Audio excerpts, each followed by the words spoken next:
Welcome back sa June Skyline Loft mga pards. What a sunny day today mga pards. Ayan no. So it's December 25 sa ating loft.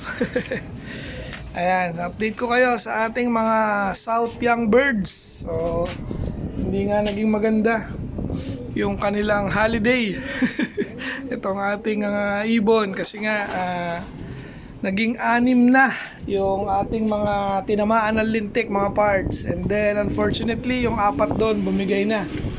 So may 2 na lang tayong natitira ron sa baba. Andun nga sila sa hospital. Sa ilalim.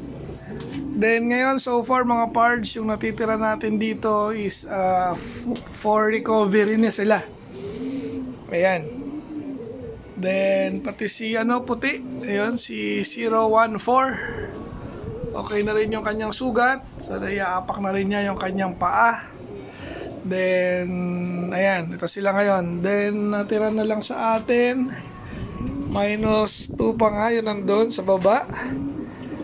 Bilang ko rito is 14 itong team B and 12 yung team A.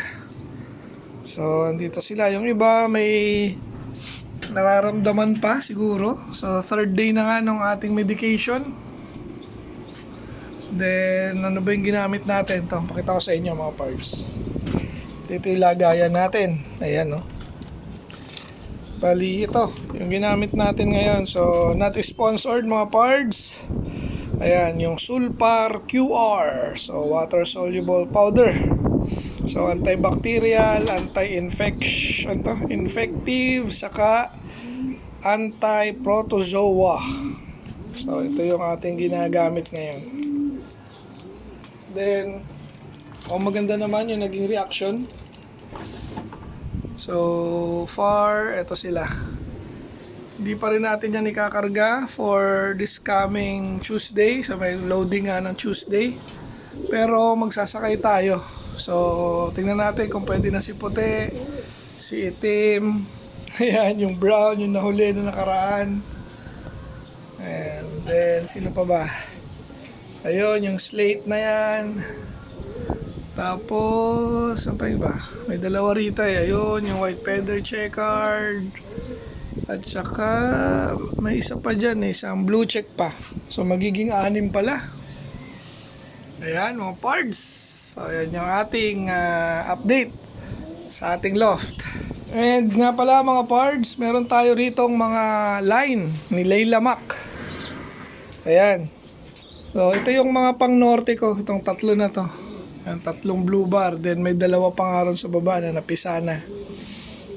Baka naman mayroon kayong gusto sa ating mga ibon dito mga pards. So, para sa ekonomiya. Yan, i-out natin yan. Bali, inbreed ito ni Layla Mac mga parts. So, sa mga nagnanais na magkaroon ng line ni Layla Mac, ito yung possible na barako, yung blue bar na yan. Tapos, yung full sib niya, saan ba? Sino ba sa inyong 2? Mukhang ito. Ayan yung full sib niya, possible hen. Tapos, ito mga parts, ampun to ni Layla Mac, baka gusto niya. Ayan, inubo na sa kalokohan. So, puro line nga to ni Layla Mac. Yung 2, inbreed ni Layla Mac. So, pinaris natin siya sa tatay niya. Tapos itong isa, ampon naman ni Layla Mac. So, related pa rin, di ba mga pards? So, ayan. So, PM lang mga pards. Sa gustong makakuha ng bloodline ni Layla Mac mga pards. Yung ating 3rd MacArthur Clacker netong 2023. Okay mga pards, PM lang.